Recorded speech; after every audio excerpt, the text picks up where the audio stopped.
Hey you guys, I got a phone call, my last version of this video, so I'm doing this again. Hello, happy Friday, TGIF. Trusting, grateful, inspired, faith. That's my TGIF. So I wanted to talk to you about this sort of counterculture, not very hip idea of rest and non-work. Since we are moving into the weekend when a lot of us have our most amount of free time, I thought this was a timely exploration. It's actually something that's pretty close to my heart, actually. That's kind of a big statement, but I think this is something that there's a lot of room for exploration and dialogue about, because as much as it's great to be maximizing our lives and our impact in this world and contributing and, seeking to be helpful and all these things, I think staying busy can be a compulsion and not healthy and not helpful. We can be running from a lot of things and depleting our mental, spiritual, physical resources by just staying busy without being mindful about it. And culturally, we really value being busy. We ask each other, staying busy without really seeming to care about the quality of what we are actually doing in all that busy time. And it feels a little to me like it's shameful to rest and to not be busy and to maybe play and value refilling our cups and recharging and resting and that sort of thing. And I think that that's something that we can invite change in and support each other in, like, knowing that we might actually increase our capacities by taking time to honor and value our body's need for rest and to recover, whatever that means. And my personal journey to these thoughts, it really started with this book, The Gift by Lewis Hyde, Creativity and the Artist in the Modern World. Salim, thank you so much for this book. He talks about the difference between work and labor. And I read this at a time when I was really busy and I was spinning a lot of plates and I was putting a lot of pressure on myself, and I was getting sick pretty regularly, and I was like forced to lay low. And then as soon as I was feeling better, I would bounce back up and try to make up for lost time.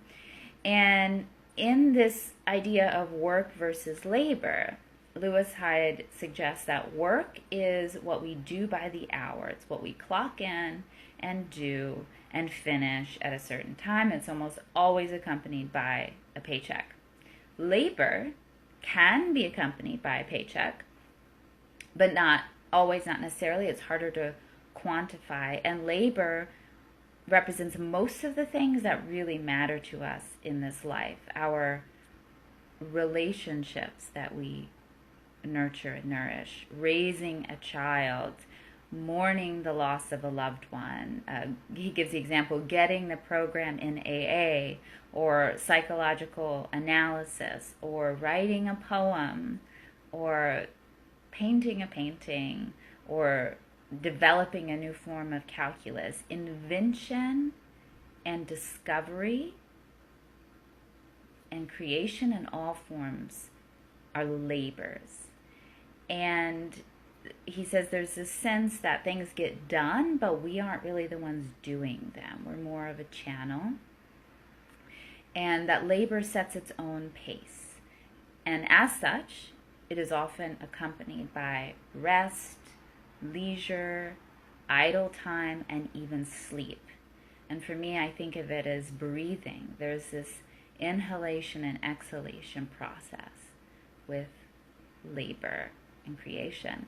So after reading this and observing my own patterns, I thought, what if I just, rather than being like blindsided and having to rest because I'm ill or have a migraine or whatever, what if I just made a decision that I was going to rest regularly, whatever that means on that day, whether it's just lying around or reading or walking or connecting with friends or whatever is recharging, if I just commit to doing this, maybe it'll actually increase my capacity, increase my outward breath to be able to give more and more beautifully to the world. And another aspect that I have discovered in practicing this for several months is that taking the time to rest and not just identifying with my output and busyness in the outer world invites time to see what's going on in my own patterns in my own mind. It's sort of like an extended meditation, though it's not necessarily cross-legged and, on a cushion, but it's an opportunity to observe the monkey mind, to observe our compulsions and like the places in our minds and our thought process where we try to escape to and hide, because I think there's actually something very like spiritual warrior about being able to be right where we are. And if you know what I mean, you know what I mean. If you don't know what I mean, can't help you.